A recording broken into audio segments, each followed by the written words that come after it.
Buenas noches, vamos a comenzar más esta clase, casi la última clase que tenemos y vamos a pasar a nuestros amigos Frank y Bárbara que nos van a guiar en una hermosa alabanza.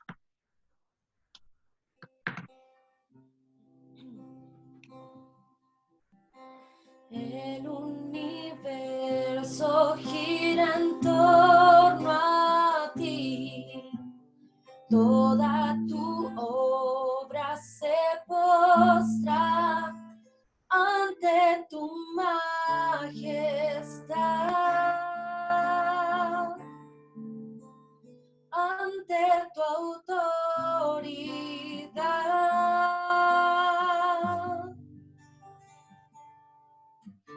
Toda tormenta se sujeta a ti, mis pensamientos se rinden ante tu autoridad. Al príncipe de paz, tú lo llenas todo.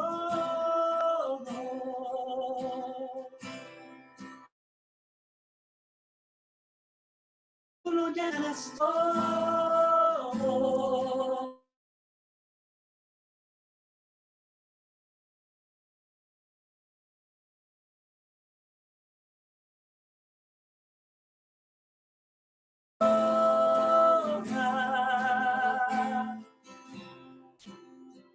Tú lo ordenas todo.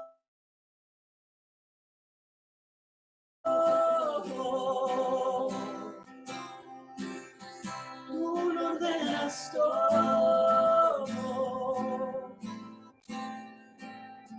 Tú eres el centro.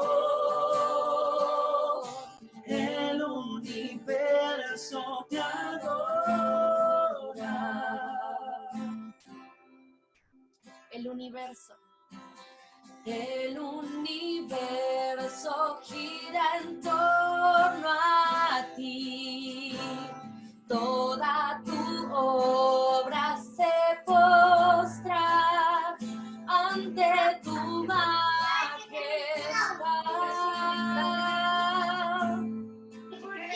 ante tu autoridad. Toda tormenta se sujeta, toda tormenta se sujeta a ti. Mis pensamientos se rinden ante tu autoridad.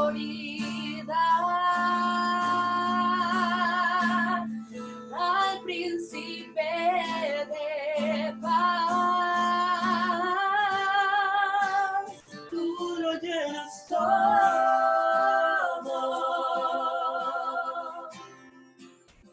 Tú lo llenas todo.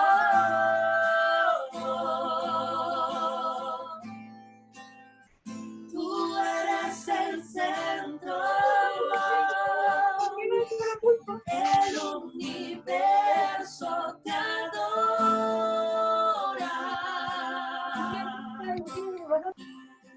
Tú lo ordenas todo.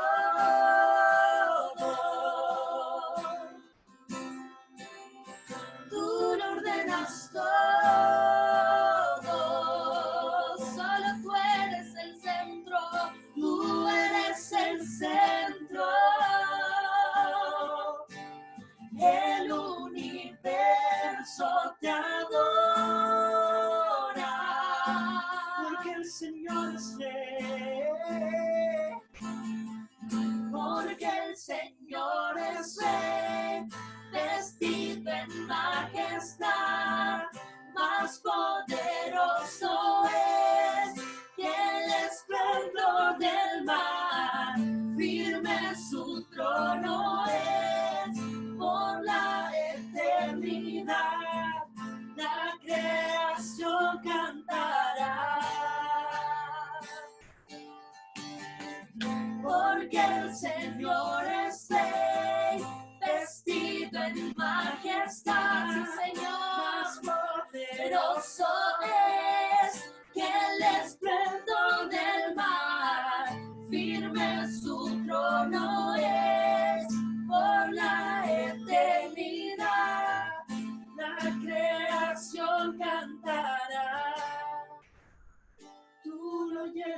todo. Tú lo llenas todo.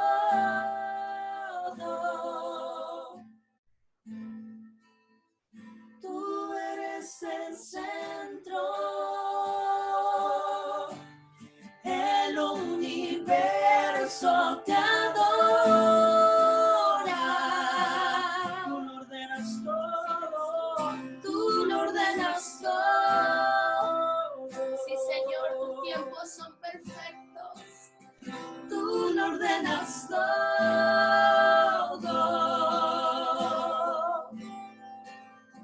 Tú eres el centro.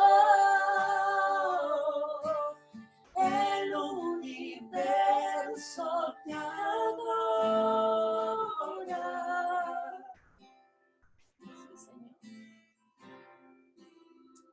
Sí, Jesús. Amén. Amén.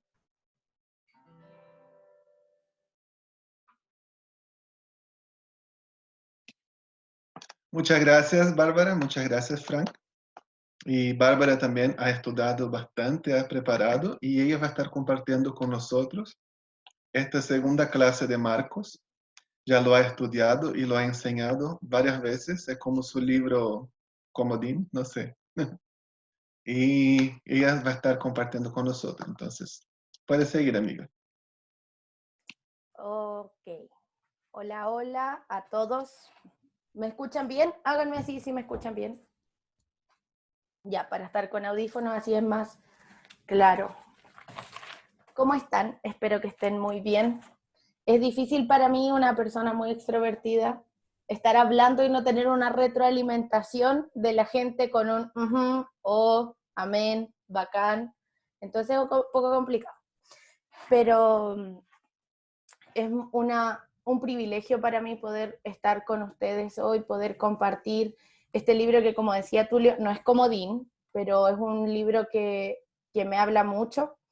Creo que desde el momento que me lo enseñaron, que tuve la clase, fue un libro que confrontó mucho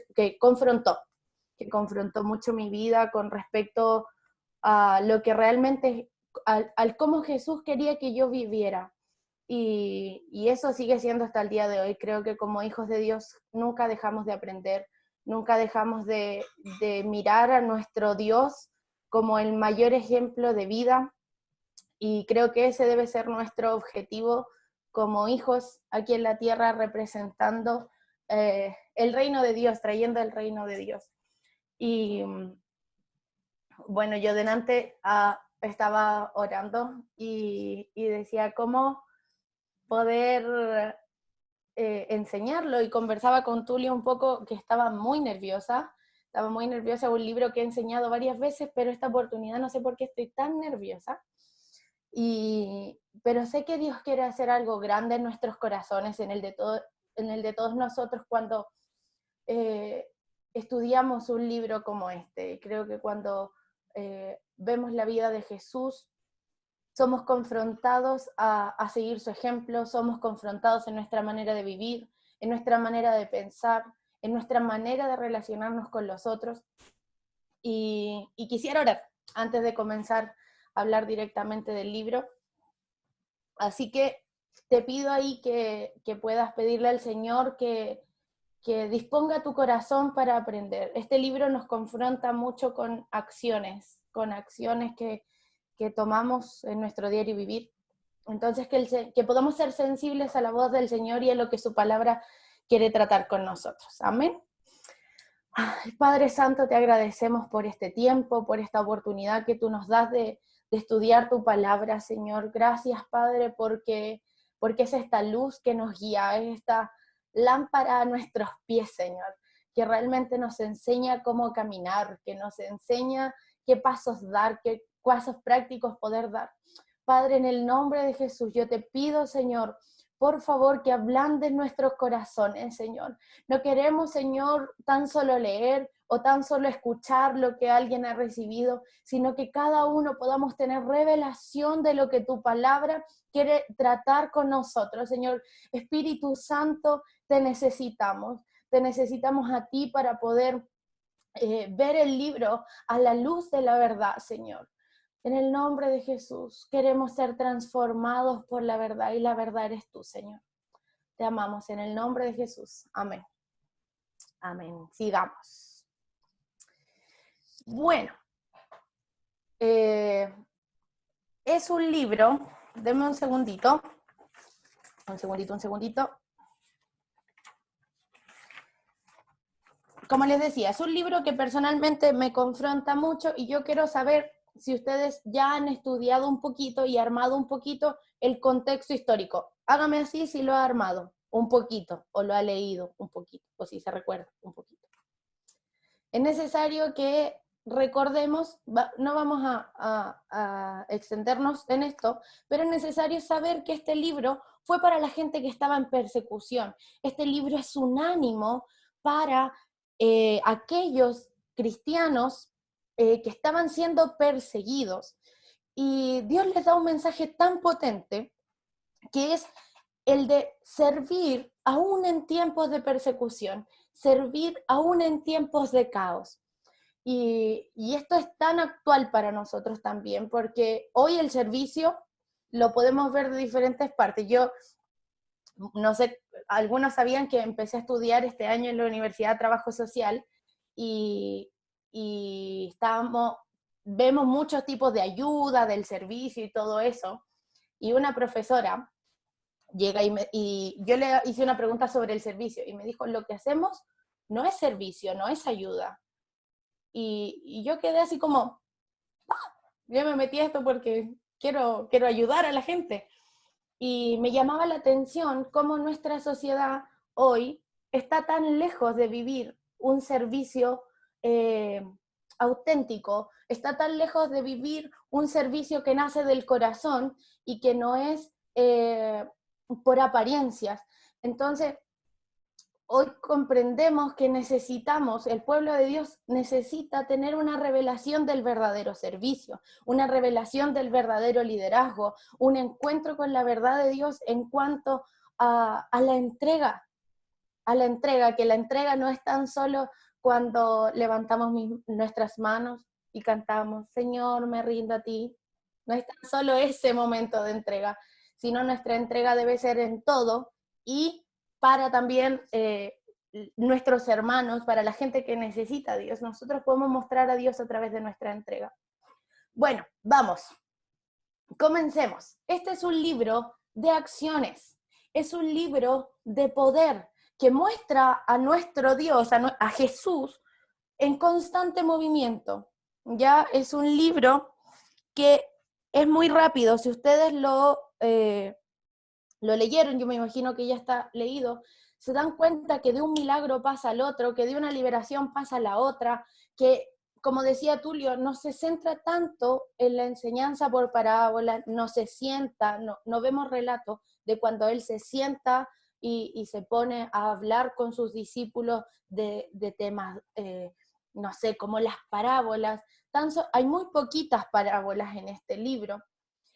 Este libro nos muestra a Jesús en acción, constante movimiento, generando un comentario en la gente, generando una opinión, generando una expectativa de qué es lo próximo que este Jesús revolucionario para su época está haciendo.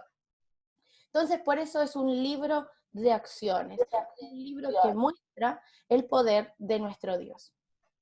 También es un libro. Si voy muy rápido, me avisan por favor ahí en el chat que lo acabo, no, se me perdió.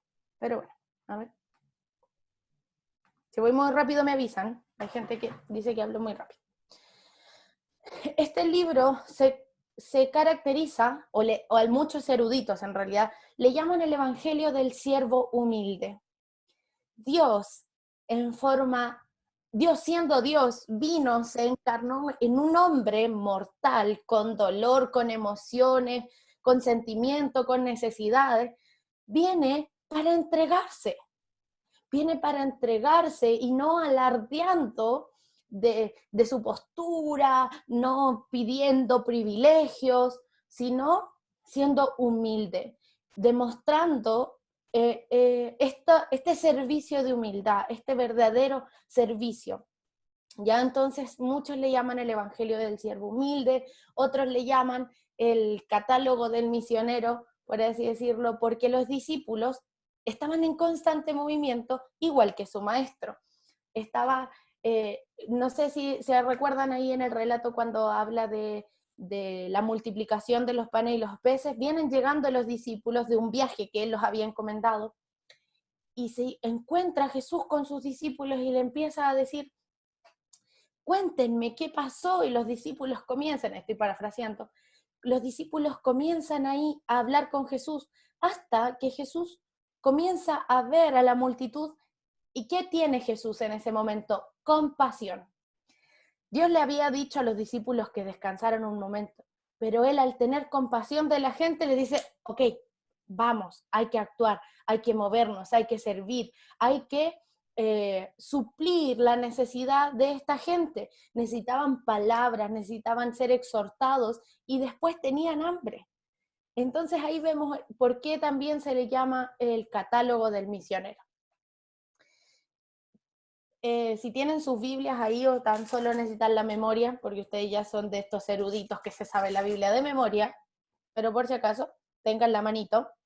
En el libro de Marcos, capítulo 1, yo voy a ir hablando ya, si me pregunta dónde está, yo le puedo decir. Marcos capítulo 1, versículo 1. Vamos a pasar rápidamente por esta parte, que para mí es muy importante que la dejemos en claro, porque es el inicio de este, perdón, de este evangelio. En el libro de Marcos capítulo 1, versículo 1, el libro comienza con una declaración muy importante para la audiencia de esa época. ¿Y qué dice?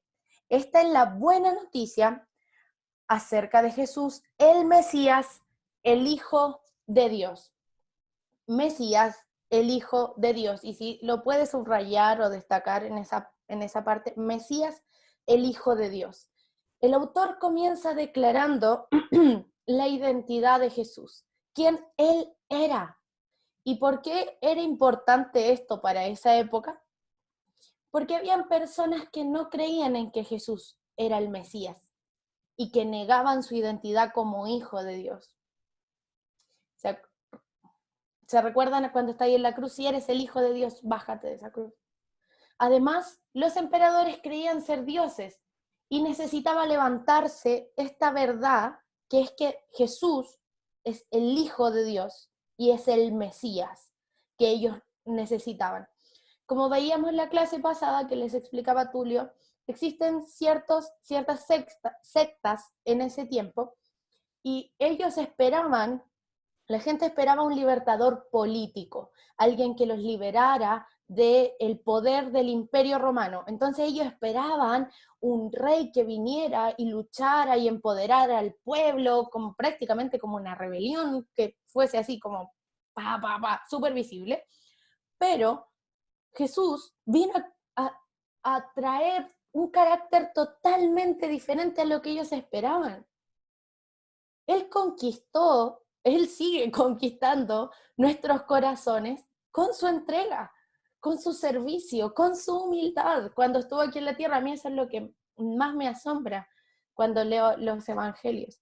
Entonces, en medio de una sociedad en ese tiempo que estaba obligada a rendir culto, a rendir el reconocimiento como un dios a los césares, se levanta Marcos y Pedro quieren levantar esta identidad de Jesús como Mesías y como el Hijo de Dios. En los siguientes versículos, desde el versículo 2 al versículo 8, los siguientes versículos nos habla de Juan el Bautista y su labor antes de la llegada de Jesús. ¿Y cuál era esa labor? Preparar el camino. ¿Y cuál es este camino? No es un camino terrenal, no era un camino que tenía que limpiar las piedras, sino que el camino era el corazón, para poder recibir la gracia de Dios. La gracia que iba a ser derramada a nuestros corazones.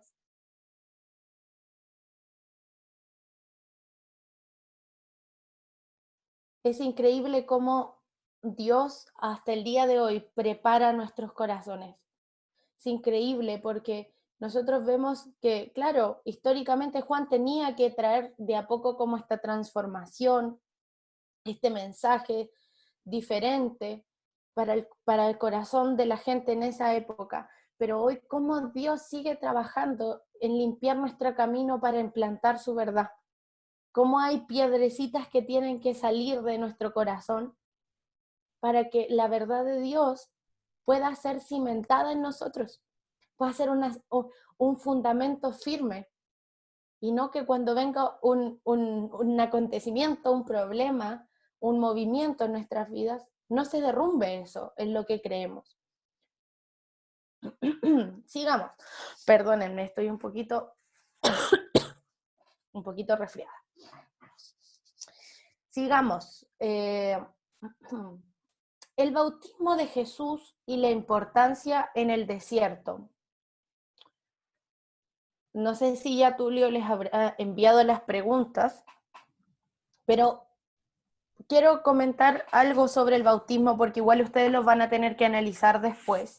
Pero me gustaría hacer mención en esto, que Jesús es importante que se bautice por obediencia, ¿ya? Él se bautizó estando en obediencia. Y en este momento, cuando Él se bautiza, dice la palabra que cuando Jesús salió del agua, vio que el cielo se abría y el Espíritu Santo descendía sobre Él como una paloma. En ese momento fue investido por el Espíritu Santo. Es increíble esto, si nosotros nos ponemos a pensar, Jesús necesitaba estrictamente esta investidura. Si Jesús era Dios, es Dios. Jesús no lo necesitaba, pero aún así fue obediente. Imaginémonos cuánto nosotros, hay cosas que nosotros decimos, no es necesario, pero Dios nos está mandando a hacer algo y nosotros, ay Jesús, ¿para qué? Pero a veces es necesario obedecer en esas pequeñas cosas. Entonces, cuando él recibió esta investidura, y una voz dijo desde el cielo, tú eres mi hijo muy amado, y me das gran gozo.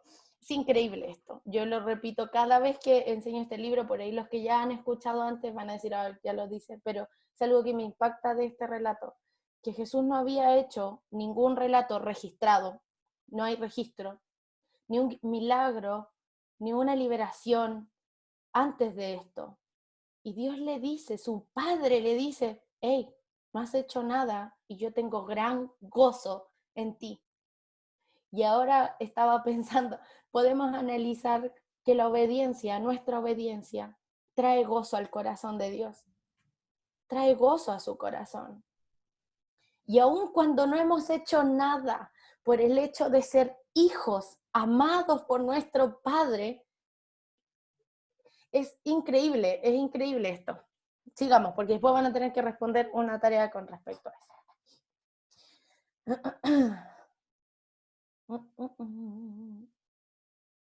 Miren, Jesús se bautizó en obediencia, como les decía, y quizás fue una forma simbólica de lo que él iba a hacer más adelante en la cruz. ¿Era necesario que se bautizara? Muévame la cabeza si piensa que no. ¿Era necesario? ¿Era obligatorio? Por ahí Anastasia me dice que no. ¿Era necesario que Jesús muriera porque era pecador? Jesús lo hizo por entrega, por obediencia. Sigamos. Luego dice que el Espíritu lo impulsó a ir al desierto. ¿Ya? Y aquí ocurre algo. Si nosotros nos ponemos a pensar en qué ocurrió al momento de ser bautizado, Dios le dice, tú eres mi hijo muy amado. Le dice hijo, que es identidad. Dios Padre reafirma la identidad de Jesús al momento de ser bautizado y dice que cuando el Espíritu lo impulsó para ir al desierto, él fue tentado luego de 40 días y 40 noches de ayuno. Y Satanás le dijo 2 veces, exactamente 2 veces, y podemos verlo, después lo pueden buscar si quieren, el relato completo, está en Mateo 4, porque aquí no da mucho detalle. Por Mateo 4 después, si usted quiere, lo puede buscar. Dice, si eres el Hijo de Dios.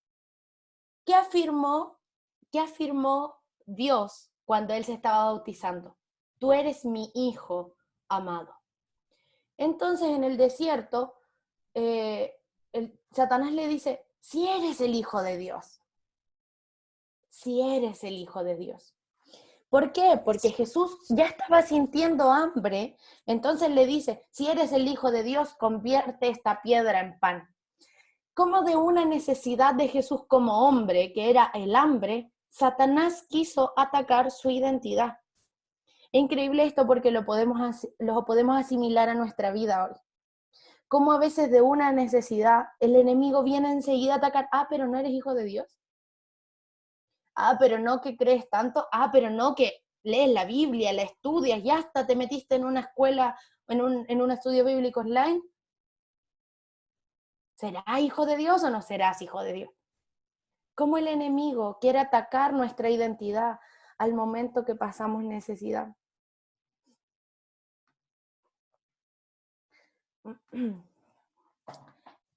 Sigamos. Más adelante, usted va a ver en varios capítulos, no los podemos ver uno a uno, que Jesús entra a una sinagoga y desde niño él siempre ha estado conectado ha estado visitando las sinagogas. Y yo quería decirle la importancia rápidamente se lo voy a comentar, la importancia del por qué él visitaba las sinagogas. Jesús era común entrar a enseñar a una sinagoga, porque enseñaba la Torá. ¿Y por qué tenía que ir a esta sinagoga? Porque tenía que ir primero a su pueblo y contarles la buena noticia. Porque los fariseos no habían entendido el sentido de la ley. Habían hecho un cerco de la ley, en vez de usar la ley como el real sentido, el espíritu de la ley, ellos hicieron un cerco de un montón de conductas, de un montón de cosas que no podían hacer para no transgredir la ley, y se fueron alejando del corazón de la ley. Entonces, aquí es donde Dios siempre lo está confrontando a lo largo del libro y a lo largo de la vida de Jesús, que la mayoría de las señales se realizaban en día de reposo. ¿Vio eso? Que las señales casi siempre son en el día de reposo, ¿ya? Y es porque Dios quería confrontarlos, que no era, no por seguir la ley al pie de la letra ellos iban a ser salvos, sino por realmente entender y comprender y tener como este destape de ojos, por así decirlo, de que lo que Jesús le estaba trayendo era lo nuevo para el pueblo. ¿Ya? Los fariseos no entendían, como le decía, el espíritu de la ley, sino lo entendían de una forma religiosa. ¿Ya? Otro punto que quería tocar aquí es cuando llama a los discípulos.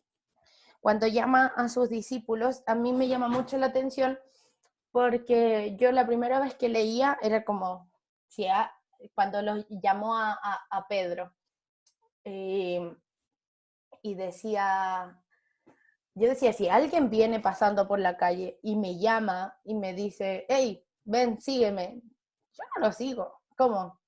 Entonces, si nos vamos con nuestra cabecita hacia esa época, era muy común que los maestros de la ley tuviesen seguidores, tuviesen discípulos, gente que les seguía. Pero Jesús hasta ese punto ya estaba revolucionando un poco la situación con todo lo que pasaba luego de su anuncio, después del encarcelamiento de Juan el Bautista. Pero a mí hay algo que me llama la atención. Ellos le siguieron y dejaron sus redes, dejaron todo lo que estaban haciendo, dejaron su bien, dejaron el bien que ellos tenían por seguirle, por seguir a Jesús. Y a mí me llama la atención porque cuánto yo estoy dispuesta a ser discípulo de Dios es lo que significa ser discípulo de Dios. Porque es muy fácil decir, Señor, yo quiero ser tu discípulo, yo soy tu discípulo. En un encuentro de jóvenes estamos todos, yo quiero ser tu discípulo, vamos hasta la China. Pero en la práctica, en el día a día, es abandonar mi bien, mis bienes, abandonar mi comodidad y decir, Señor, te sigo. En ese tiempo había que caminar muchísimo, no tenían jet privado, no tenían aviones, no tenían auto, ni una micro, no tenían nada de eso. Y tenían que renunciar para seguirles. Y Dios hablaba conmigo, ¿a qué estoy renunciando yo para seguirle? Y conversaba con una de las chicas que corrijo los libros, y a veces tenemos solo la necesidad, pero ¿a qué? ¿A qué? ¿A qué? Y entonces a veces yo oraba esto y es como renunciar a nuestra comodidad de lo que nosotros pensamos, lo que es más simple para mí y más cómodo de pensar que voy a tener mi seguridad en el futuro. Y otro llamamiento que me llama la atención es cuando llama a Leví. Y Dios transforma la visión que tiene la gente de los publicanos. Leví era un publicano que cobraba impuestos y ellos no eran bien vistos, como decía Tulio en la clase anterior, porque eran ladrones, porque no tenían buena reputación en medio de la sociedad. Y Dios le dice, Jesús le dice en el capítulo 2, versículo 17, versículo 16. Cuando los maestros de la ley religiosa, que eran fariseos, lo vieron comer con los cobradores de impuestos y otros pecadores, preguntaron a sus discípulos, ¿por qué come con semejante escoria? Cuando Jesús lo oyó, les dijo, la gente sana no necesita de médicos, los enfermos sí. No he venido a llamar a los que se creen justos, sino a los que saben que son pecadores. Y esto para mí me vuela la cabeza. Y aquí podemos ver reflejado lo que yo les decía al inicio, el siervo humilde. A él no le importaba codearse o, bueno, como relacionarse con gente de estatus, con gente de poder. A él le importaba venir a salvar, venir a redimir. Y esto es lo que hizo con Leví, lo redimió. Y ustedes ya han escuchado esa palabra por el libro de Ruth. Pudimos ver también y estudiar ahí con Fresia cómo Dios redime nuestras vidas. Sigamos. ¿Vamos bien hasta ahí? ¿Sí? Ya. Espectacular. Algo que me faltó de los discípulos, que cuando Jesús llama a Pedro, le dice, a ver, déjenme buscarlo para no...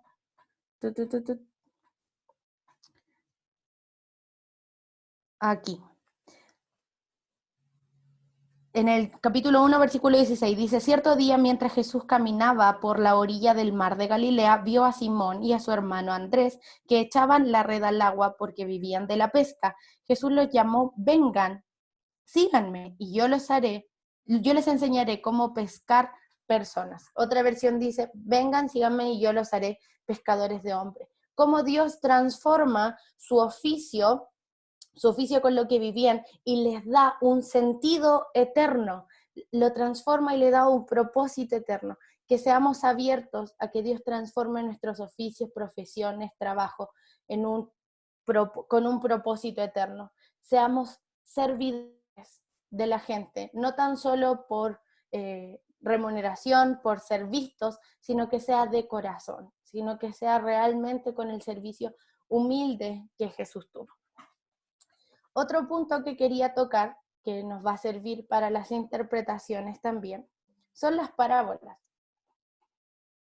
Son las parábolas. Si bien no habla de muchas parábolas, nos va a servir esta información para poder estudiar los otros evangelios, ¿ya?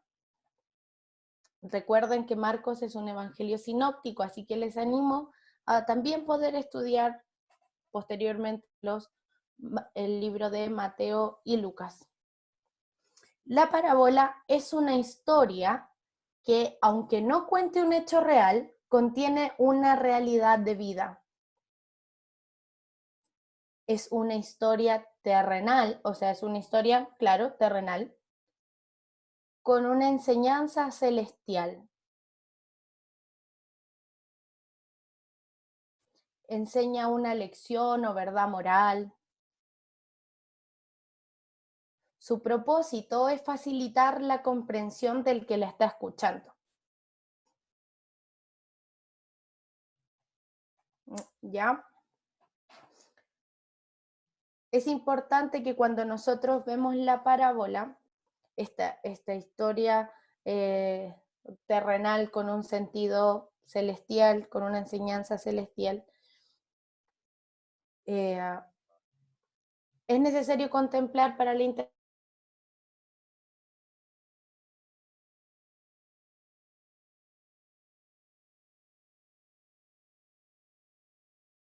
que se está contando, en el tiempo histórico también.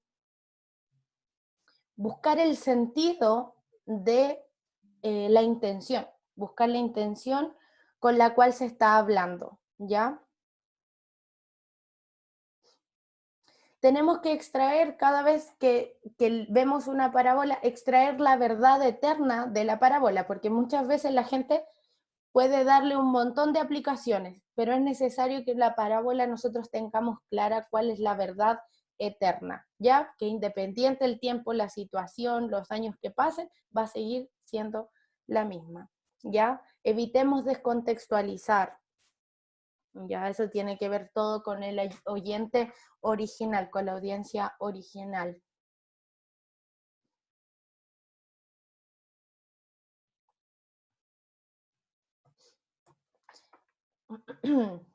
Sigamos.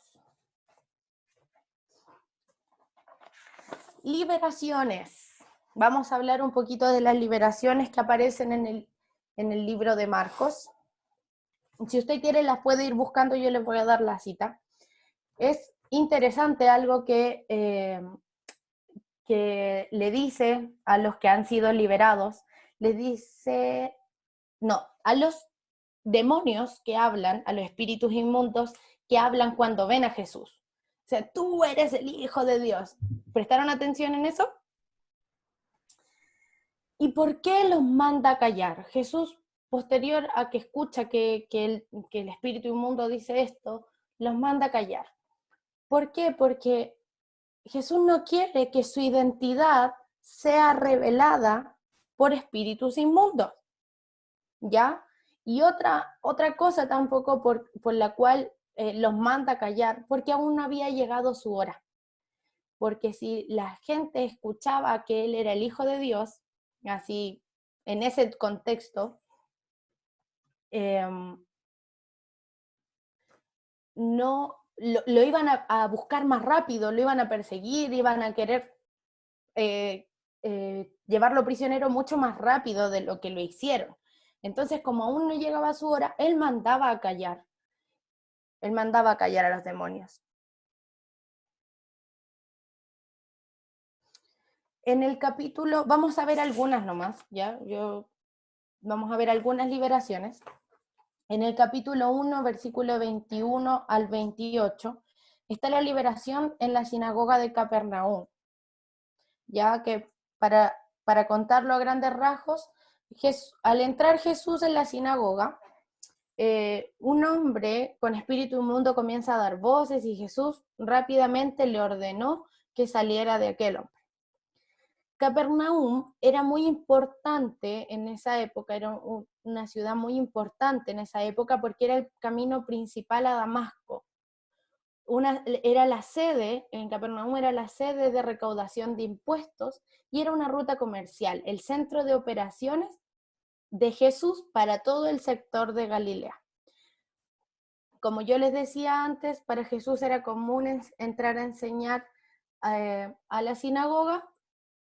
Cuando este endemoniado comienza a dar voces, lo manda a callar, lo libera, no tiene mayor interpretación que la que ya les había dado. Otra liberación que vamos a comentar está en el capítulo 5, versículo 1 al 14. Hay más entre medio, que usted ahí puede hacer una observación y poder igual interpretar. El endemoniado de Gadara, ¿ya? Gadar, el endemoniado gadareno o de Gadara.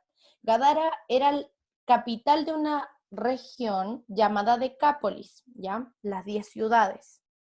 Se conocía por ser una región con muchos chanchos. Ahora entendemos por qué se van a los chanchos. Y por poseer cuevas que se usaban como tumbas. La población era de gentiles y se conocía porque practicaba mucho la brujería.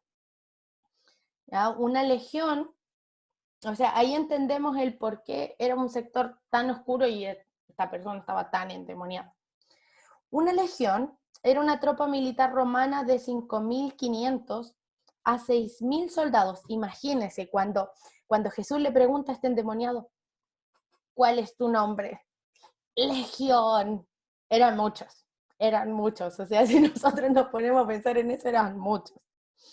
Gadara era un territorio de demonios, ya eso hay que tenerlo consciente, hay que estar como consciente cuando nosotros estudiamos esta parábola. Era de muerte y de desolación, ¿ya? La misericordia fue mucho más allá de la idolatría de Gadara, que había en Gadara. Y esto es fantástico, porque él quería mostrarse y mostrar su poder y amor, ¿ya? Y hay algo que ocurre en este relato, porque la gente se enoja cuando Dios libera a este hombre y los demonios se van a los cerdos y los cerdos se van al mar, caen al mar, huyen, se tiran al mar. La gente se enoja. Y es increíble esto porque como era una ciudad de muchos chanchos, uno asume que hacían comercio, tenían su trueque, como ha sido la venta en ese entonces. Es increíble porque la gente se enoja porque pierde su bien y no se ponen felices por la liberación de este hombre. Es increíble cómo pesa más su beneficio personal que el bienestar del otro.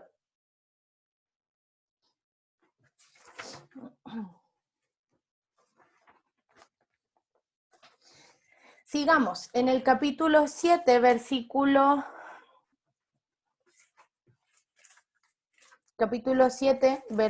24.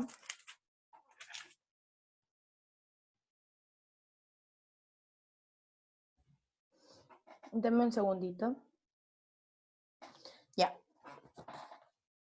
Esta es la liberación de la hija de la mujer sirofenicia, demonios suicidas.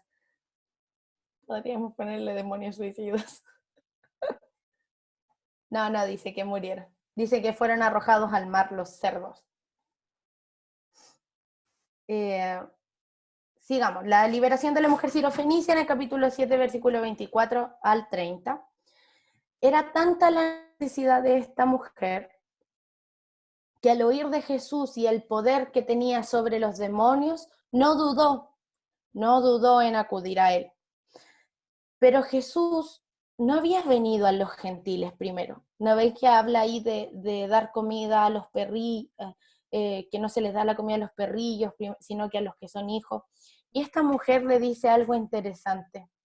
Es verdad, Señor, pero hasta los perros que están debajo de la mesa se les permite comer las sobras del plato de los hijos.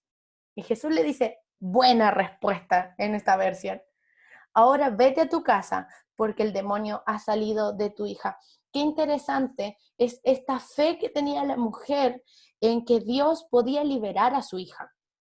Ya, porque ella no fue como, bueno, entonces no la quieres sanar, me voy. No, ella estaba ahí porque necesitaba y se quedó ahí y fue como, Jesús, por favor, yo sé que lo puedes hacer.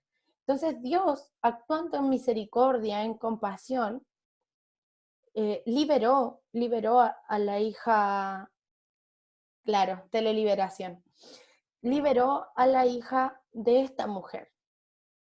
Pero es increíble cómo aquí Dios sigue mostrando el amor y la compasión que tiene para su pueblo, para los judíos.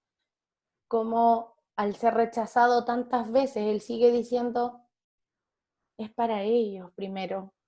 Entonces es como, wow, Señor, gracias porque estamos en tu plan, porque somos injertados. Eso nos lleva a dar tantas gracias a Dios, porque tocamos de su bondad, tomamos de su amor, de su fidelidad, de su poder. Hay otra liberación.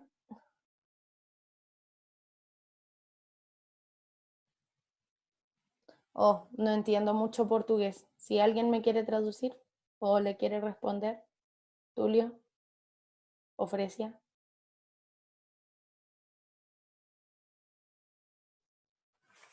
No sé dónde está Tulio. Pero, la Ivette. Esta mujer no fue un poco tratada con la respuesta de Jesús por ser griega, y los griegos se creían más inteligentes y mejores que los demás. Ella tiene una posición de humildad. Sí, sí, por supuesto. La necesidad la llevó a creer y cuando nosotros creemos nos lleva a una posición de humildad. Nuestra fe nos lleva a una posición de humildad. Y claro, yo me imagino que ella fue muy confrontada con la respuesta de Jesús, porque hasta ella misma se trata en un momento, dentro del contexto que estamos hablando, de perro. Dice, hasta los perros, se compara con un perro, hasta los perros que están debajo de la mesa se les permite comer las sobras del plato de los hijos. Entonces, es que buen punto, porque ella aún en todo lo que su contexto cultural le podría estar diciendo que ella debía reaccionar de una forma o de una forma orgullosa, su necesidad la llevó a creer y a posicionarse en humildad. ¿Ya? Muchas gracias por la pregunta, Juliana. El capítulo 9, versículo 14 y 29. La liberación imposible. Esta era la misión imposible para los discípulos.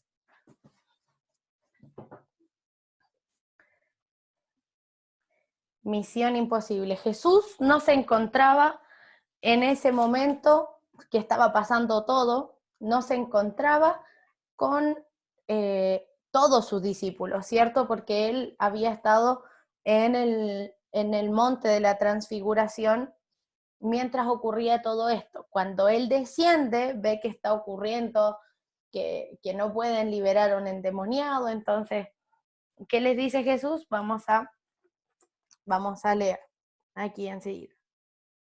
En el capítulo 9, versículo 19, perdón que estaba buscando. Jesús le dijo, gente sin fe, ¿hasta cuándo tendré que estar con ustedes? ¿Hasta cuándo tendré que soportarlos? Tráiganme al muchacho. Entonces, luego de este momento, Jesús los sana y después se preguntaban, cuando ya estaban solos con Jesús, ¿por qué no pudieron sacar el demonio de este muchacho? Y me acuerdo una vez dando una clase en una escuela, alguien me dice, es que los discípulos más bacanes o más buenos, o por así decirlo, se habían ido con Jesús. Vale, interpretación personal. Pero aquí Jesús les dice como, ustedes realmente no tienen fe para hacer esto. Porque no, les dice, la respuesta es tante, hombres, gente sin fe, ¿hasta cuándo tendré que estar en ustedes? Entonces ellos tenían fe cuando estaba Jesús. No sé si se dan cuenta la relación que hace. Gente sin fe, ¿hasta cuándo tendré que estar en ustedes? Porque cuando Jesús estaba, ellos tenían mucha fe y hablaban mucho de Jesús y oraban por la gente. Pero luego les dice, en el versículo 29, esa clase solo puede ser expulsada con oración. La versión Reina Valera dice oración y ayuno. ¿Por qué nombra la oración y el ayuno? Porque estas son nuestras herramientas. Son las herramientas donde nuestra fe es elevada, donde realmente nosotros podemos conocer los deseos del corazón de Dios y no pedir por las cosas que nosotros pensamos que necesitamos. A veces tenemos que orar por una persona, no sé si les ha pasado alguna vez, pero conversaba con unos hermanos en este tiempo, porque falleció una persona cercana a un miembro de mi iglesia, que estaba con COVID-19, y habíamos estado orando mucho para que Dios realmente le sanara y se cumpliera su voluntad. Entonces, habían varios preguntando por qué Dios no lo hizo, por qué Dios no la sanó. Si bien estamos hablando de liberación, pero tiene que ver con esto. Porque cuando nosotros oramos por nuestra propia voluntad, por nuestros propios deseos, como para que nosotros veamos, para que nuestra fe sea elevada, no siempre resulta, porque Dios tiene una voluntad superior. Cuando nosotros decimos que Él es soberano, la voluntad de Dios es soberana, por sobre lo que yo pueda desear, sobre lo que yo pueda planear, por más que yo quiera que alguien sea sano, si Dios dijo, quiero estar con Él, quiero llevármelo, eso va a ocurrir. Así es, Jimena, la voluntad de Dios es buena, agradable y perfecta. Y con esto quiero engancharlo con una parte del libro de Marcos, cuando los fariseos piden señal. No sé si les ha pasado que alguien no cristiano les dice, que a mí Dios no me escucha y no hace lo que yo les pido. ¿Les ha pasado que es como que, no me cumple, por eso yo no creo? Y ellos pedían señal para poder, con una mala motivación del corazón, para que para aprenderle, para poder buscar a Jesús, para poderle encarcelar. Mas Dios les dice, no les mostraré señal, Dios ya le había mostrado tantas veces. Si hubiese sido una señal para creer, Jesús ya había hecho muchas señales. Y a veces nosotros estamos como en esta parte, como yo trayéndolo un poquito a la aplicación. Este ha sido un tiempo con el tema del COVID, donde como hijos de Dios hemos tenido la oportunidad de compartir al Señor de una forma diferente, de mostrarle a la gente que no somos una estructura de casa, la iglesia no es una casa, sino somos nosotros, es un estilo de vida, es un estilo de buscar al Señor. Pero también me he encontrado con mucha gente que dice, ¿y dónde está su Dios ahora? Si yo veo que el COVID se va, yo voy a creer.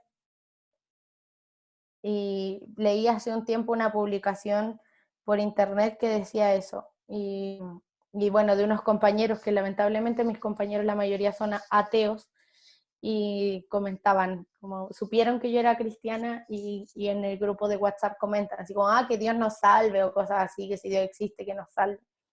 Y es increíble cómo hoy vemos que aún como pueblo de Dios nos cuesta clamar y pedir que se haga la voluntad de Dios.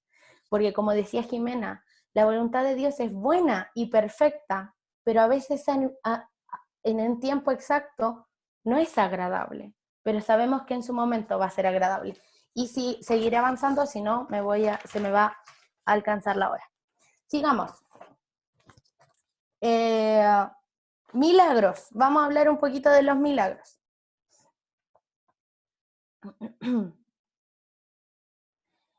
Quiero que veamos algunos, por ejemplo, el que está en el capítulo 2, versículo 12, que es al paralítico que bajaron por el techo. No sé si muchos ya conocen esa historia, ese relato.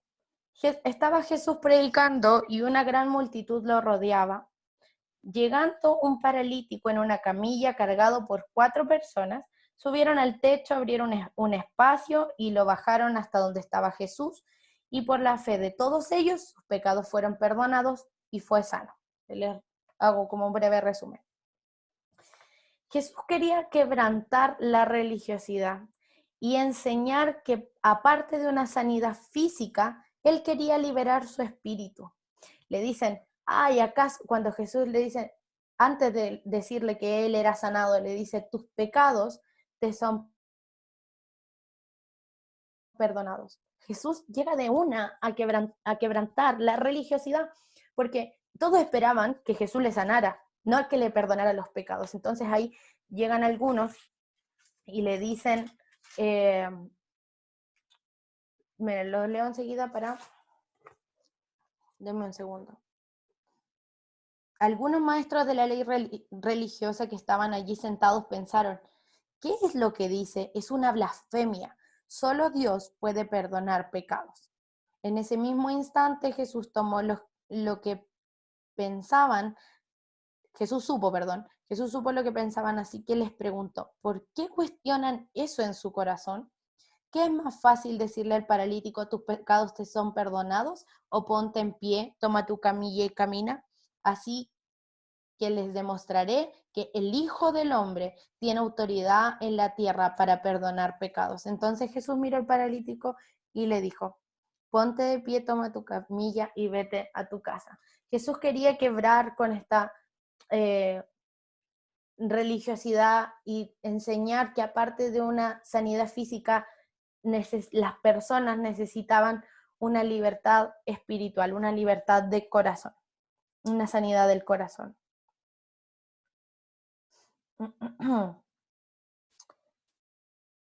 En el capítulo 4, versículo 35 al 41, vamos a ver algunos porque hay bastantes. Capítulo 4, versículo 35 al 41, habla sobre cuando Jesús calma la tempestad. Dice, luego de haber enseñado, Jesús les mandó a sus discípulos de cruzar al otro lado en barco, y en medio de la noche se levantó una tormenta, y los discípulos asustados le despertaron, y Jesús solo dijo, calla, enmudece, y el milagro ocurrió. Los discípulos quedaron asombrados de lo que Jesús había hecho. Jesús les dio la orden de cruzar al otro lado porque sabía que no pasaría nada. No pasaría nada porque Él estaba con ellos, pero los discípulos no lograban entender lo que significaba estar con Jesús y no lograban entender tampoco quién era Él. Yo hace un tiempo compartí algo que Jesús hablaba a mi corazón con esta palabra, porque es increíble cuando nosotros vemos esto. Ellos ya habían pasado un tiempo con Jesús, habían visto milagros de Jesús, habían visto cómo Dios actuaba, cómo Jesús se movía, y aún así ellos no conocían el carácter de su maestro. Qué importante es esto para nosotros hoy, aún en medio de la tempestad, conocer quién está en nuestra barca, conocer quién realmente es nuestro maestro. Que cuando venga la tempestad, saber que Jesús está conmigo, saber que cuando Jesús está conmigo, nada puede impedir su poder, nada puede impedir su voluntad en mi vida, nada puede impedir que Él calme la tempestad. Entonces es importante que vayamos bien profundo en esto, en entender, en tener revelación de quién es nuestro Maestro. porque al final en el versículo 41 se hacen la gran pregunta: ¿quién es este hombre? Hasta el viento y las olas le obedecen. ¿Quién es este? ¿Y cuántas veces nosotros hemos visto la mano de Dios en nuestra vida y decimos, wow, wow, siempre hay algo nuevo que aprender del carácter de nuestro Dios? Hay hartos misioneros aquí, hay gente que vive en base misionera y hemos visto la provisión de Dios sobrenatural. Ahí el Ale levantando la mano y decimos, wow, ¿quién es este? ¿Quién es este? Y yo sé que en cada una de sus vidas vemos y podemos decir, ¿quién es este? Conversaba hace pocos días con una chica que estaba corrigiendo sus trabajos y yo le decía, en un libro comentaste que no veías a Dios en cierta área y después escribiste que había pasado esto y yo le dije, este es Dios actuando. Este es nuestro Dios que está en nuestra barca.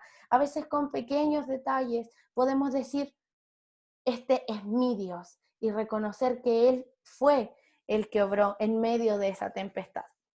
Sigamos. Capítulo 5, versículo 25 al 34. La mujer del flujo de sangre. La fe va acompañada de la acción, ¿ya? La fe va acompañada de la acción. Y Jesús supo cuando la mujer le tocó, porque su fe fue más grande que el rechazo de todos. Fue más que el dolor, fue más que la enfermedad, fue más que el repudio que podría llegar a sentir.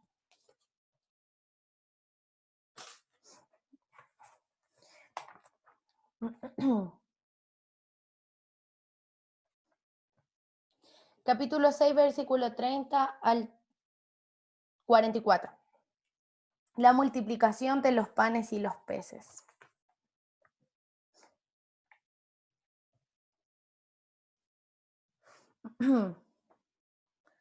Y esto es lo que yo les comentaba sobre al inicio cuando Jesús, denme un segundo, cuando los apóstoles regresan de su viaje y comienzan a hablar con Jesús y Jesús los manda a descansar, pero ve la necesidad y tiene compasión de la multitud. Y de vuelta al movimiento hay que servir, hay que ayudar. El servicio era tan completo y de tanta renuncia que ni aún tiempo de hacer cosas básicas les quedaban. Tiempo de descansar, muchas veces tiempo de comer tranquilos. Al andar como Jesús les hacía parecerse a Jesús, no pasaban desapercibidos los discípulos. Jesús demandaba cada vez más de sus discípulos y probaba su fe, probaba cuánto realmente querían dejar. Y este milagro de la multiplicación, a mí hay algo que me llama mucho la atención, cuando le dice, denles ustedes de comer. Cuando les dicen, denles ustedes de comer. Dios siempre sabe que tenemos algo para entregar. Y una vez Chani compartía con nosotros en la base, compartía eso, de que Dios siempre sabe que tenemos algo para dar. Hay gente muy necesitada, gente hambrienta de la palabra de Dios, gente hambrienta de verdad, gente hambrienta de justicia. Entonces, aquí me encanta cuando dicen, denle ustedes de comer. Dios siempre sabe que tienes algo para entregar. No necesitas 20,000 años tomando un estudio teológico o encerrado en tu cuarto sin ver a nadie más estudiando la Biblia. Dios quiere que le demos de comer a la gente. Dios quiere que sirvamos. Dios quiere que compartamos esto poco o esto mucho que tenemos. Amén. Muéstreme una manito si está de acuerdo con que debemos compartir. Hay hartos que no tienen cámara, pero voy a pensar que está haciéndose.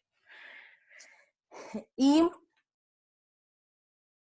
hay otro punto que me gustaría que veamos en ese mismo relato, en el versículo 41. Dice, cuando Jesús tomó los 5 panes y los 2 peces, miró hacia el cielo y los bendijo. Luego, a medida que partía los panes en trozos, se le daba a sus discípulos para que los distribuyeran entre la gente.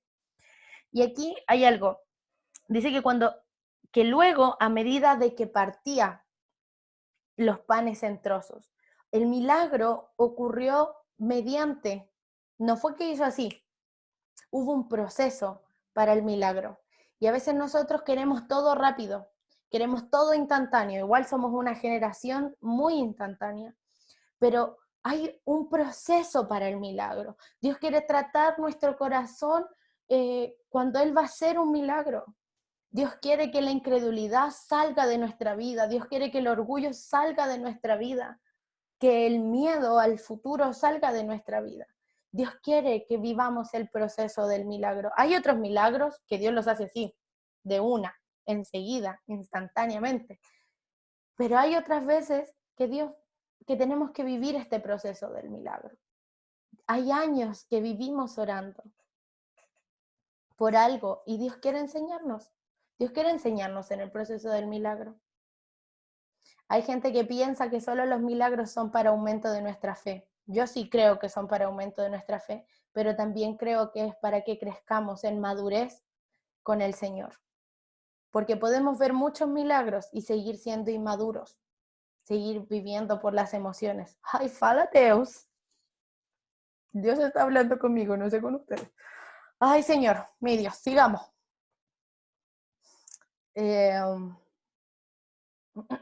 ¿Qué hora es? Ya. Vamos a saltarnos un poquito a el capítulo 10, versículo 46 al 52. Bartimeo al medio del camino. Muchos deben conocer esta historia, el ciego Bartimeo. Y me encanta porque Jesús era capaz de cambiar toda la historia de vida de Bartimeo, pero la actitud de él tuvo que ser activa. ¿Se acuerdan que vimos que la mujer del flujo de sangre tuvo una fe activa? Bartimeo también. Pero, y levantándose y dejando su pasado, él fue donde Jesús. Es increíble esta parte porque cuando la gente lo quiso acallar, lo quiso oprimir porque él no tenía derecho, no tenía ni siquiera una vestimenta adecuada, porque era mendigo y ciego a la orilla del camino. Y es increíble cómo Jesús, él gritaba. Esto fue lo activo de él, que no fue que Jesús lo vio. Él gritaba, no quiero gritar aquí, pero él decía, Jesús, hijo de David, ten compasión de mí, o ten misericordia de mí. Grita, Jesús. por favor. Es que no, porque van a quedar sordos. Pero a mí me encanta porque, ojo, no fue un grito como el que estoy haciendo yo. Fue un grito de desespero cuando alguien clama por misericordia. Jesús, hijo de David, yo me imagino que él se desgarraba gritando porque su necesidad era tanta y él sabía que Jesús podía transformar su vida. Y hoy, ¿cómo es nuestro clamor cuando estamos ante Dios? Estamos diciendo, Jesús, hijo de David, ayúdame, no puedo sola. Es increíble cómo Dios tiene que romper nuestras estructuras, porque justo conversaba con Frank, con mi esposo, anoche, y yo le decía, cuánto anhelo que Dios transforme esta área de mi vida, y, y, y ahora lo veo, es como, lo relaciono con esto de Bartimeo, es como realmente clamar porque Él tiene el poder de transformar mi vida, Él tiene el poder de transformar mi entorno, Él tiene el poder de transformar esta sociedad. Entonces, el momento que Bartimeo grita, Jesús le escucha y dice, hey, tráigamelo, díganle que venga. Y Y después los mismos que lo hacían callar, que le decían, cállate, no te va a escuchar, le decían, hey, levántate, el maestro te llama. Y él tuvo una actitud tan activa, de tanta fe. La capa para un mendigo significa, permiso, la capa para un mendigo significa abrigo, significa protección, es lo que pertenezco. Quizás cuánto estigma cargaba este mendigo en su capa, en su historia, en su vida, siendo rechazado, siendo desechado, tratado como una basura, como alguien que era inútil socialmente. Era ciego, era mendigo, nadie se preocupaba de él. ¿Y él qué hace? Toma esa historia de rechazo, toma esa historia que lo estigmatizaba, toma esa historia que le daba un lugar en la sociedad y la tira. Dice que se saca su capa y va donde Jesús. ¿Cómo vamos donde Jesús? ¿Cómo vamos donde nuestro Maestro? Él nos ha llamado, pero es necesario que nosotros dejemos esta capa.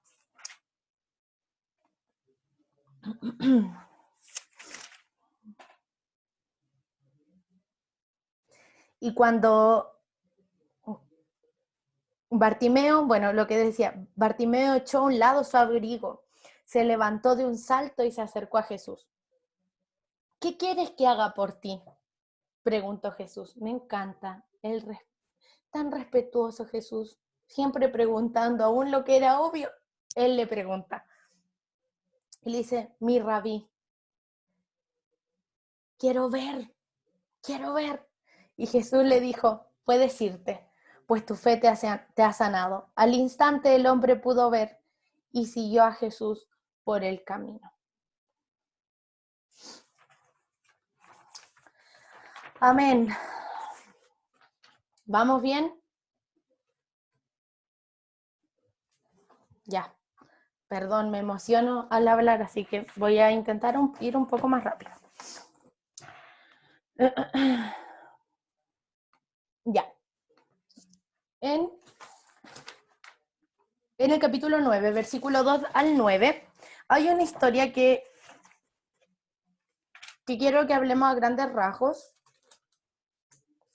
Yo digo a grandes rasgos y termino hablando 1 hora. Pero los que me conocen ya lo saben. Y algunos se ríen por ahí. Sí, es verdad. La transfiguración. ¿Qué es esto? ¿Qué es la transfiguración? Hay tantas cosas. Que se aparecen 2 hombres. Vamos a leerlo, son poquitos versículos. 6 días después Jesús tomó a Pedro, a Santiago y a Juan y los llevó a una montaña alta para estar a solas. Mientras los hombres observaban, la apariencia de Jesús se transformó y su ropa se volvió blanca, resplandeciente, más de lo que cualquier blanqueador terrenal jamás podría lograr. O sea, nuestra imagen de blanco tiene que esfumarse porque era algo sobrenatural. Después aparecieron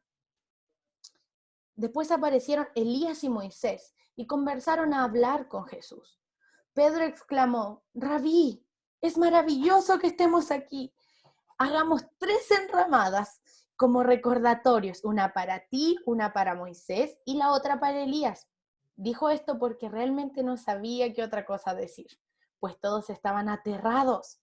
Luego una nube los cubrió y desde la nube una voz dijo, este es mi hijo muy amado, escúchenlo a él.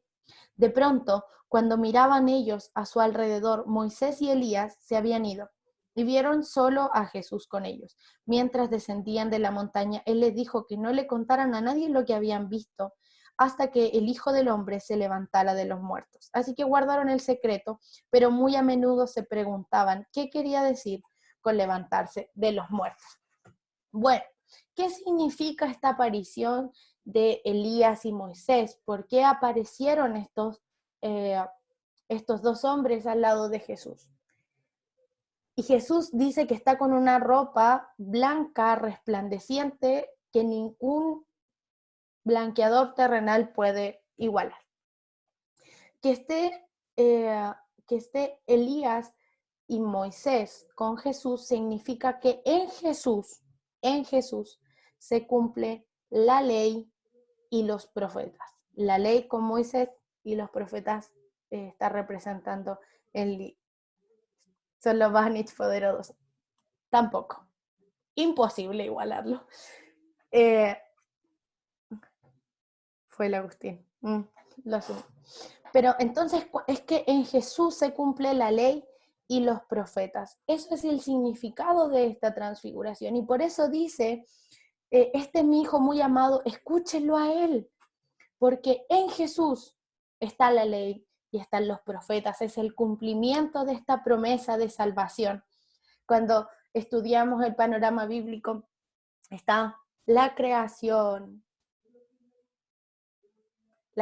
Ya se me acaba de olvidar. El orden, se me olvidó el orden. Tulio, ayuda. La creación, la caída, la promesa de redención. Jesús vino a hacer el cumplimiento de esta promesa de redención. Entonces, por eso aparecen estos dos personajes, ¿ya? Eso significan estos dos personajes. No es que Jesús es la reencarnación de ellos dos, no, sino es lo que significan estas dos personas, ya para el pueblo de la época y para nosotros también. Luego Pedro hace dentro de todo yo creo que estaban muy sorprendidos. Nadie se imagina ver que aparezcan dos personas de la nada. Yo creo que estaban muy sorprendidos, aterrados, como dice la Biblia. Y dice, ¡ay! Construyamos enramadas. No es una ramada como los chilenos podríamos entender. No es del 18 de septiembre. Pasa que los judíos tienen una costumbre de hospedaje. Ya ellos tienen una costumbre de ser muy buenos hospedadores y porque cuando Abraham fue visitado por los ángeles y los recibió y los hospedó, no sé si se han dado cuenta en el Nuevo Testamento, en una de las cartas, no recuerdo cuál en este momento, cuando dice, algunos sin querer hospedaron ángeles, ya, la cultura judía tiene eso del hospedar hebreos. Muchas gracias. Tiene muy arraigado, muy interiorizado el tema del hospedaje. Entonces, era una forma de honrar lo que estaba pasando. No fue que Pedro tuviese una mala intención, actuó según su cultura, actuó según lo que él tenía interiorizado. Sigamos. Capítulo 13. Vamos al capítulo 13. Es un capítulo bastante controversial en este libro. Me quedan pocos minutos. Pero hay algo interesante. Hay diversas posturas con respecto a este capítulo. Y es que mucha gente, y de hecho una persona me envió en sus versículos de difícil interpretación este capítulo, porque habla sobre las señales del fin. No sé si usted leyó el título. Ya, la mayoría, esos títulos no son parte de la Biblia en sí, del original. Son puestos por hombres al momento que se organizó la Biblia. Entonces, este capítulo 3 habla de dos acontecimientos, ¿ya? Eso tenemos que tenerlo claro. Hay versículos que hablan, sí, de la segunda venida de Cristo, que hablan cuando Él venga entre las nubes, dice, con gran poder y gloria en el versículo 26, ahí está hablando de la segunda venida de Cristo.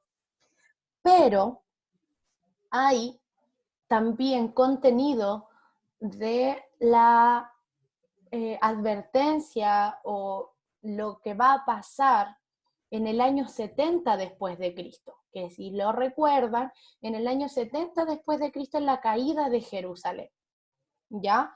Entonces Jesús habla aquí de eso, habla de, predice, usemos esa palabra, no me gusta mucho, pero dejémoslo así.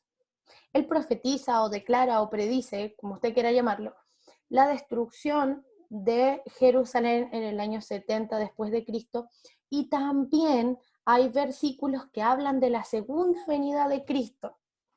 Le voy a decir algunos, mire, que quizás sean un poquito más difíciles de entender. En el versículo 14 del capítulo 13, dice, llegará el día cuando verán el objeto sacrílego que causa profanación de pie en un lugar donde él no debe estar. Lector, presta atención. Entonces los que estén en Judea huyan a las colinas. Ya, quiero detenerme en ese, porque ese habla de, hace alusión a la abominación desoladora, ¿cierto? ¿Se acuerdan que Antíoco Epífanes IV o Antíoco IV Epífanes, él fue el que hizo, el que proporcionó, el que realizó la abominación desoladora antes de Cristo y metió un cerdo dentro del templo en el lugar santísimo y lo profanó, ¿ya? Entonces, teniendo esa información fresca, nosotros podemos ahora interpretar este versículo.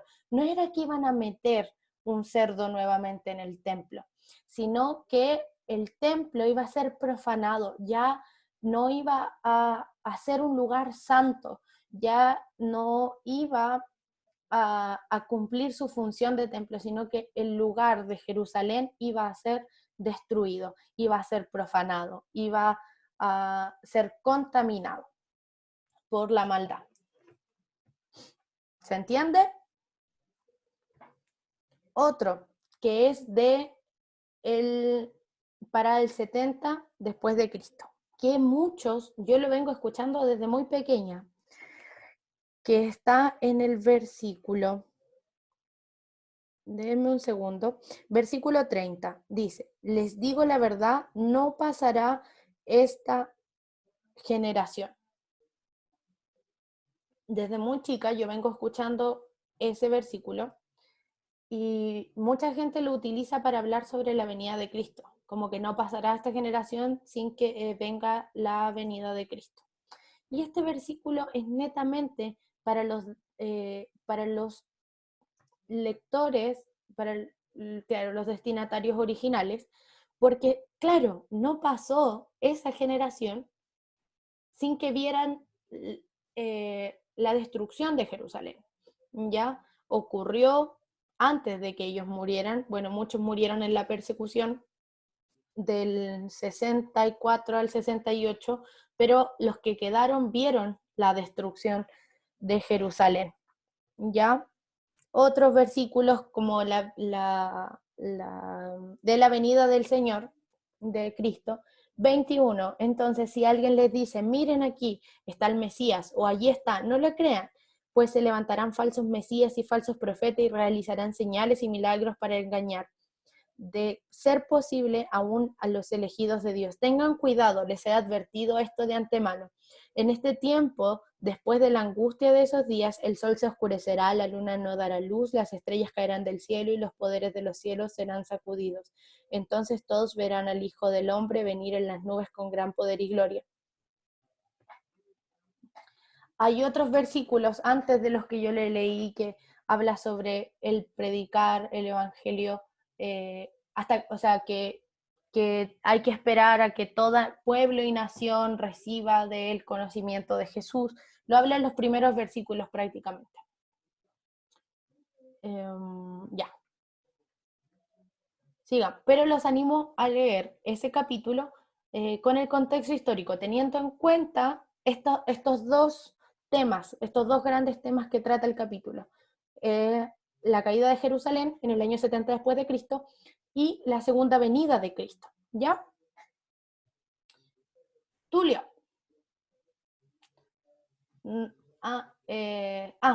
¿Las preguntas ahora o después?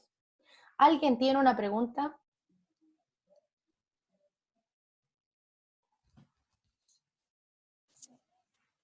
¿Nadie? A ver si alguien me ayuda a ver las manitos.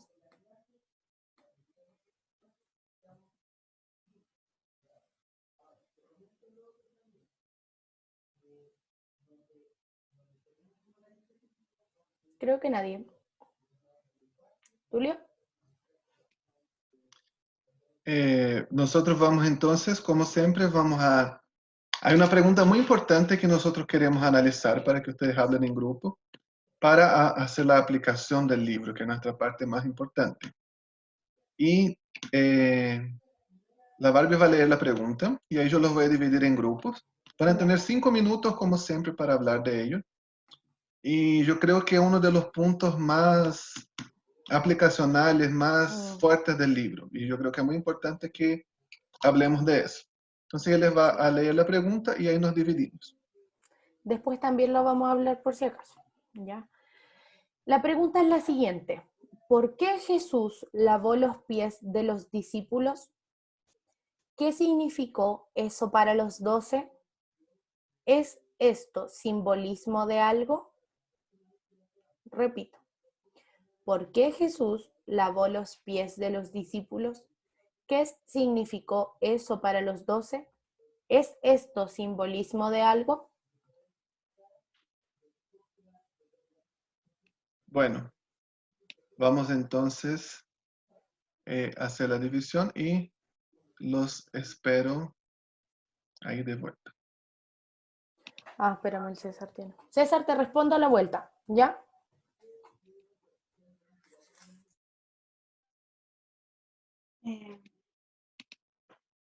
¿Usted me puede explicar también el grupo? Creo que no.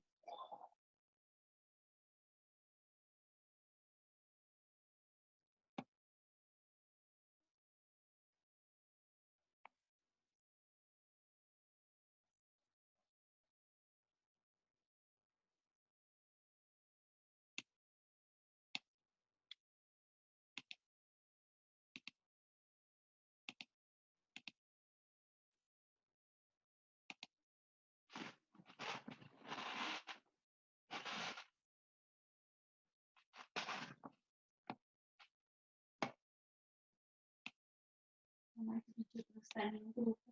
Uhum. Não tem como tirar uma pessoa também. Eu deixei ela no grupo dos staffs. Eu não falo nada.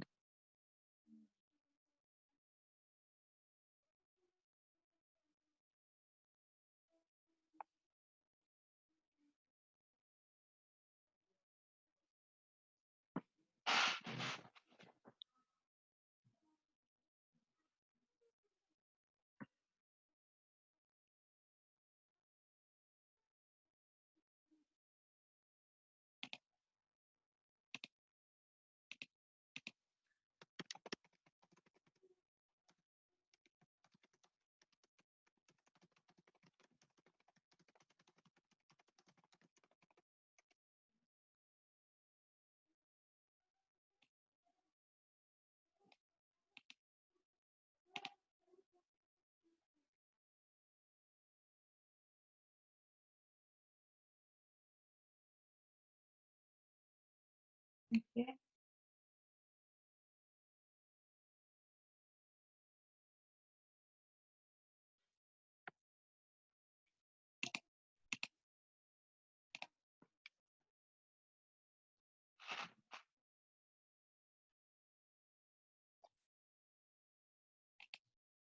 Ay.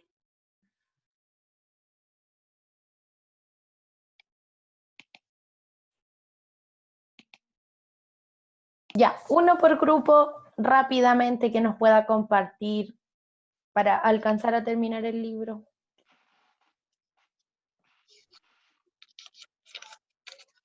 Ya, Karen.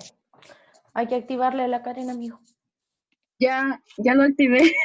Ah, buenísimo. Ok, listo. Bueno, una de las cosas que nosotros estuvimos hablando en el grupo fue que este tipo de trabajo de lavar los pies lo hacían las personas que socialmente tenían un estatus bajo.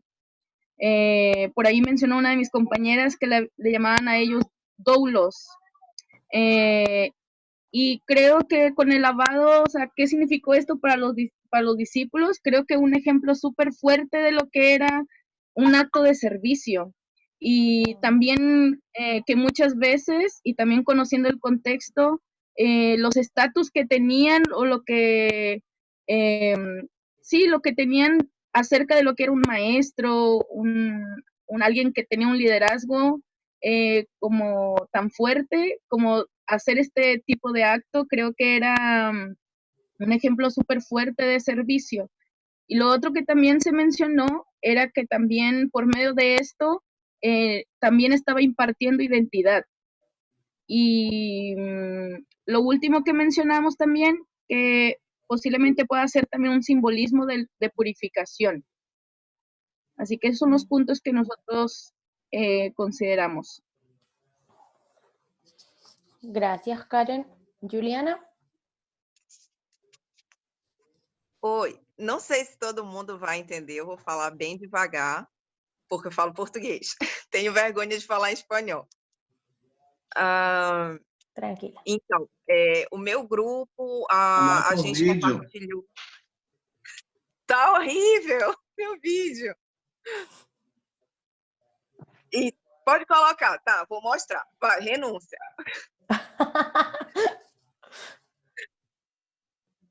Então, que o meu grupo compartilhou foi essa questão do simbolismo do servo, de Jesus, como era algo que os escravos faziam, né, no tempo romano, e até mais atrás, quando a gente estudou no livro de Ruth, que Ruth foi, se colocou nos pés de Boaz, que era um ato de servidão. Então, que Jesus estava ali dando também o exemplo de que ele era servo, né, de que ele tinha vindo como filho de Deus, estava vindo para servir, e que aquele fosse o exemplo que fosse deixado para os discípulos, que eles também deveriam servir.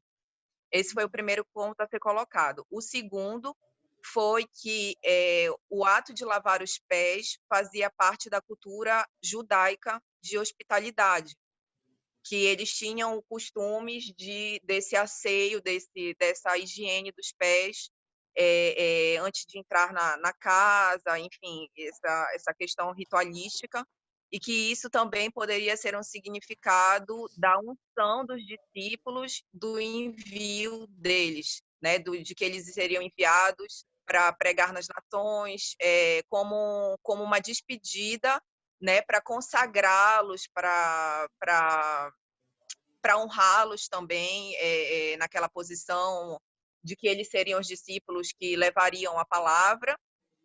E o outro ponto de vista, outra hipótese seria se isso seria também um simbolismo da morte de Jesus, porque também era um costume dos judeus que o corpo fosse limpo, fosse feita uma limpeza antes do sepultamento. E que tem estudiosos que dizem que eles limparam o corpo de Jesus antes dele ir para o túmulo. Então, se isso também faria alguma menção à morte de Jesus. Essa foi as nossas 3 análises. Muchas gracias, Juliana. Interesante. ¿Alguien más? El Ale. Bueno, nuestro grupo estaba rodeado de mujeres. Estaba con la Anastasia, con la Pame. Bueno, la primera pregunta, bueno, hicimos todo como un resumen. Una actitud de humildad de Jesús de lavar los pies a los discípulos, un tema de servicio también, y de hacer este servicio. Era un acto muy importante para los discípulos también, de que Jesús lavaba los pies, y poníamos un ejemplo como nuestro pastor lavándonos los pies a nosotros, algo así, o una honra, o nosotros si estamos discipulando a alguien también lavarle los pies. Con una vuelta nosotros hicimos como base, que fue muy bueno. Y autoridad. Y también ver que como los discípulos quedaron sorprendidos de este acto de Jesús también, quedaron asombrados, quedaron como Jesús siendo hombre igual que ellos, como el maestro le lavó los pies a ellos, y eso fue un acto muy importante para ellos, y quedó marcado. Y lo que significó de Jesús en la cruz también. Así que eso. Muchas gracias, Ale. La última persona, por favor, para que alcancemos a... Última. Yo escribí en Ya. el chat. Ya. Bueno, primero a nosotros nos causó mucha curiosidad porque estábamos buscando específicamente en Marcos que dijera lo del lavado de pies y no lo encontramos, así que nos basamos en lo que salía en Juan.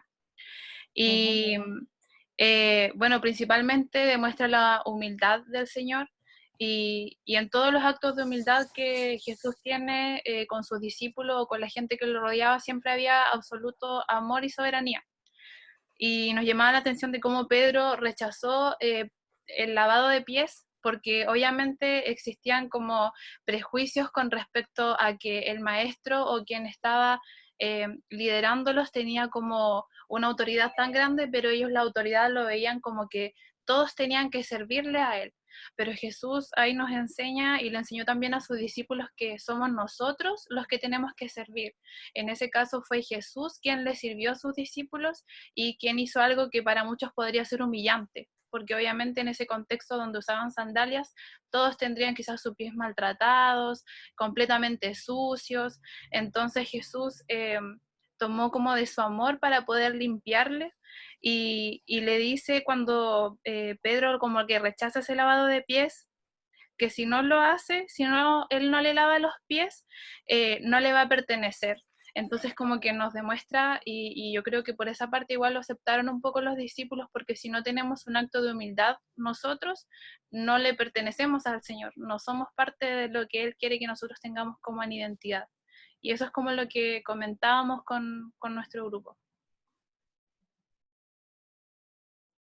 Muchas gracias, Claudia. Tulio. Constanza pide que si puedes resumir un poquitito lo que decía Juliana. Hoy ya se me olvidó. Hablo mucho. Livia, ya, bacán. Livia, porfis. Ay, Livia, la de que era de Rivera. Ay, Livia, dale. ¿Dónde está? Ahí está Livia, ahí está tu audio.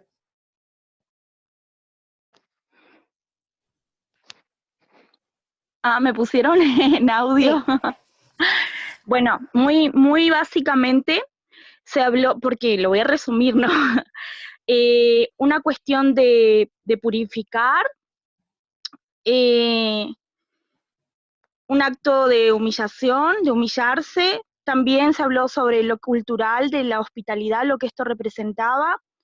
Ellas trajeron bastante lo que era la cuestión de las cosas del judaísmo, que esto yo lo ignoro bastante, pero hablaron sobre la cuestión de la hospitalidad, y después hablaron sobre la posibilidad de que fuera algo como despedida y preparar lo que sería la muerte y resurrección. Esto como hipótesis se manejó, ¿verdad? Uh-huh. Entonces básicamente eso, pero lo más trascendental que yo enfatizo de lo que hablamos es la cuestión de humillarse y mostrarse como siervo. Esto. Muchas gracias, Livia. Ok. Bueno. Ya. Y muchas gracias por sus interpretaciones muy buenas. Y les animo a seguir así en los trabajos de interpretación del libro, a pegarse harto al contexto histórico. Y quería terminar hablando sobre el tema central del libro. Nos quedan 8 minutos y a las 22:02 terminamos. Pero denme 8 minutitos. El tema principal del libro es el servicio, como les había comunicado antes, el servicio puro, el servicio honesto, el servicio de corazón, el servicio real, el que se entrega sin esperar nada a cambio, el que se entrega porque nuestro maestro se entregó y nos enseña a entregarnos día a día. Y quería que abran sus Biblias, o las tienen abiertas, ya lo sé, en el capítulo 10, versículo 45, que es el versículo central, el versículo clave que resume todo el sentido de este libro. Versículo 45, dice así: pues ni aun el Hijo del Hombre vino para que le sirvan, sino para servir a otros y para dar su vida en rescate por muchos. Otra versión dice: mas el Hijo del Hombre no ha venido para ser servido, sino para servir y dar su vida en rescate por muchos. 10:45, sí, 10:45. Y es increíble esto, porque esta conversación que tiene Jesús con sus discípulos se da porque unos querían sentarse a la derecha, otros a la izquierda de Jesús, querían tener lugares de privilegio, y Jesús les dice: hey, el que quiera ser el primero, que sea el último. El que quiera ser el mayor, que sirva. Es como el reino del revés. Es el reino del revés. Y este es el reino en el que pertenecemos. Que para yo crecer, para yo crecer, tengo que servir. Para querer compartir del amor y querer compartir de este Dios maravilloso que tengo conmigo, que es mi Dios, que es el soberano sobre toda la creación, debo servir. Y algo que mientras oraba hoy a la mañana, le pedí al Señor que pudiese entregar una palabra a mi corazón con respecto a lo que necesitemos como grupo y como grupo de estudio bíblico. Y se me venía la siguiente frase: el servicio no está obsoleto en tiempos de cuarentena. El servicio no está obsoleto. No porque no podamos ir a la iglesia o hacer misericordia o salir a hacer evangelismo o salir a predicar, eso no significa que no tengamos que servir. Preguntémosle al Señor: ¿de qué forma puedo servir en tiempos de cuarentena? ¿De qué forma puedo mostrarte a través de mi servicio? El servicio trae tanta transformación a nuestra sociedad. Hoy vemos una sociedad egoísta, autosuficiente, vemos una sociedad que es egocéntrica. Todo gira en torno de mis necesidades, todo gira en torno de lo que yo quiero tener. Pero Dios nos manda a ser diferentes, a vivir de una forma diferente. Y hoy nos dice que el servicio no está obsoleto. No es tan solo para la gente de ese tiempo. Imagínense, la iglesia estaba siendo perseguida en el tiempo que se escribió este libro. Y Dios les dice: hey, sirvan. ¿A quiénes sirvan? ¿A los que les tratan bien?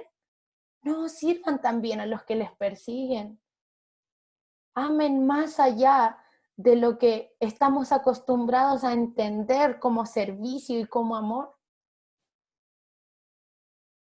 Y que Dios nos ayude en esta área, que no busquemos un reconocimiento en la gente, en nuestra iglesia, en nuestras bases, sino que realmente hagamos el servicio de corazón y porque nuestro Dios nos enseñó a hacerlo. Y cuando nosotros hablamos de un Dios cercano y no un Dios lejano, el trabajo práctico, sí. Cuando nosotros hablamos de un Dios cercano y no un Dios lejano, no es tan solo de que Él nos escucha cuando oramos, sino este Dios cercano también significa que Él vivió en esta tierra, caminó sobre este suelo, Él tuvo necesidades, Él estuvo cansado, también tuvo sueño, tenía hambre, podíamos verlo cuando estaba ayunando en el desierto, pero Él aún así sirvió. Y su servicio más grande hoy te da vida a ti y a mí. Hoy nos da vida y nos da vida eterna. Su servicio, su entrega, su amor incondicional, hoy nos hace ser hijos redimidos por su sangre. Imagínense el nivel de servicio. Hay niveles y niveles de servicio. Este nivel sobrepasa todos. El nivel de servicio de nuestro Jesús debe ser nuestro referente. No compares tu servicio con el servicio de otro humano, porque no va a ser igual. Vas a tener un tope tan... No va a servir de nada. Que tu servicio realmente sea mirando el servicio de Jesús. Este liderazgo de servicio, aquellos que están en una situación de liderazgo, volvamos al liderazgo de servicio, volvamos no a ir delante y mirar a los de atrás y como tirando o diciéndoles, no sé, como o comparándose, sino ir al mismo ritmo. A veces es necesario que le tomemos la mano al que le cuesta más y decirle, vamos, voy contigo. Eso igual es servicio. Eso igual es servicio. Renunciar a veces al ser visto, al ser expuestos, para que otro crezca, para que otro se desarrolle, también es servicio.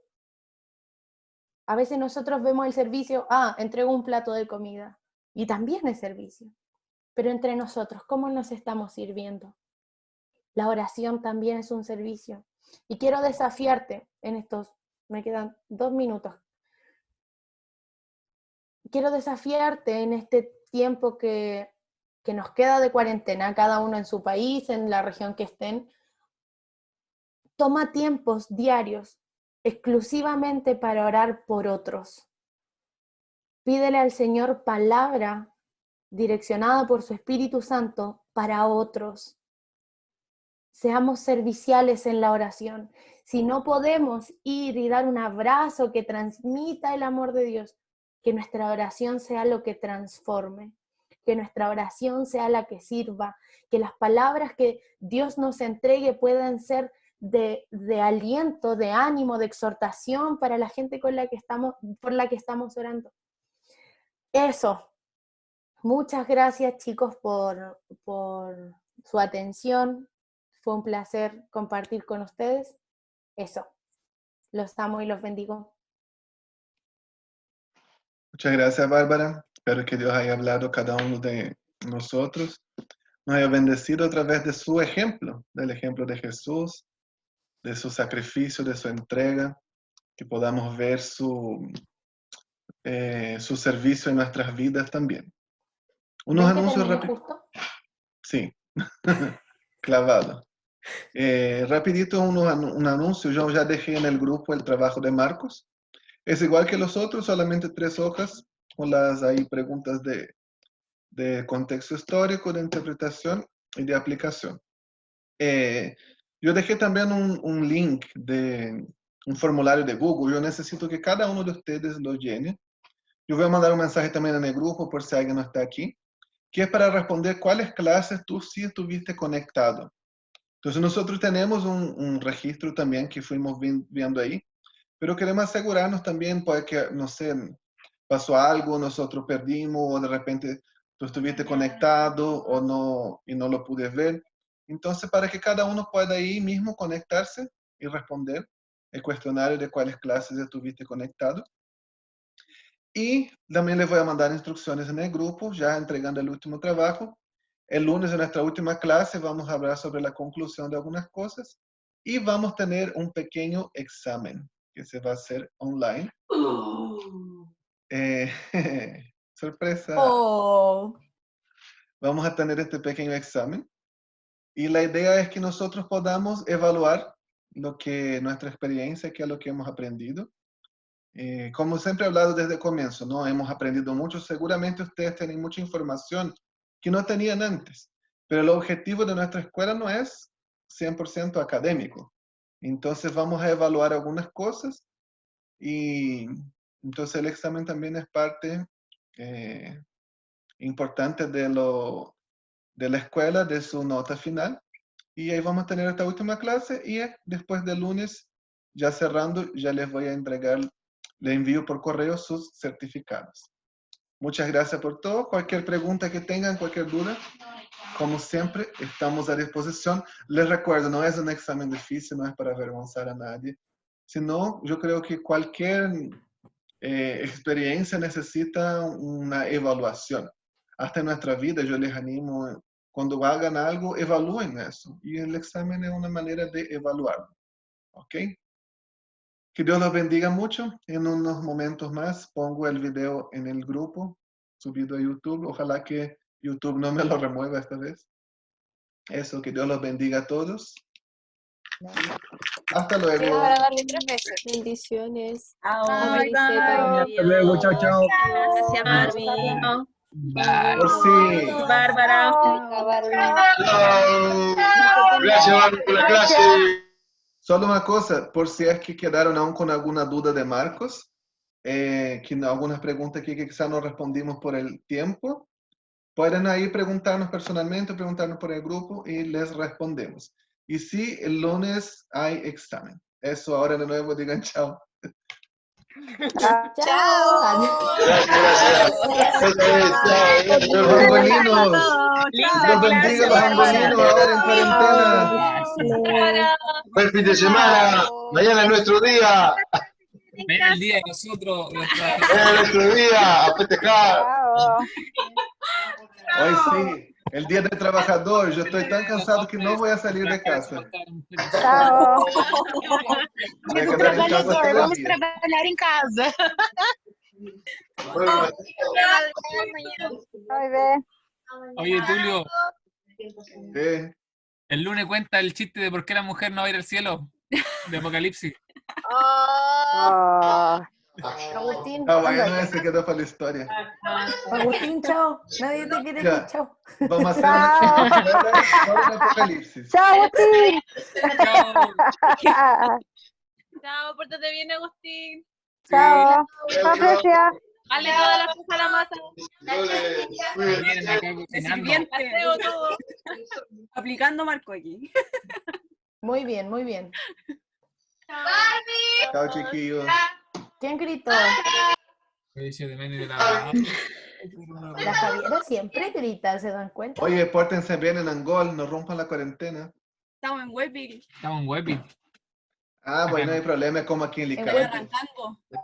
Si uno hace cuarentena en Licano, en Huépila, hay más gente en la calle que ¿Cómo, Ale?